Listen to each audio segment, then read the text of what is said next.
যার কাছে ধৈর্য নাই, সহ্য নাই, মেনে নেওয়া নাই, মানিয়ে নেওয়া নাই, তার কাছে কখনো নিয়ামত আসবে না।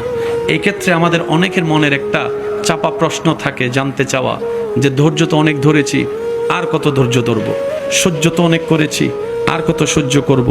হাজার দিকে উত্তর না গিয়ে একটা উত্তর দেওয়ার চেষ্টা করি, মাথায় এবং মনে বসিয়ে রাখবেন যদি ভালো লাগে। ধৈর্য ততক্ষণ ধরবো যতক্ষণ আমাদের রব খুশি না হয়। সুবহানাল্লাহ। যতক্ষণ রব খুশি না হবে ততক্ষণ ধৈর্য, ততদিন ধৈর্য, তত মাস ধৈর্য, তত বছর ধৈর্য। কারণ আল্লাহ তাআলা জানেন কখন নিয়ামত দিলে আমাদের জন্য ভালো হবে, এটা আল্লাহই ভালো জানে।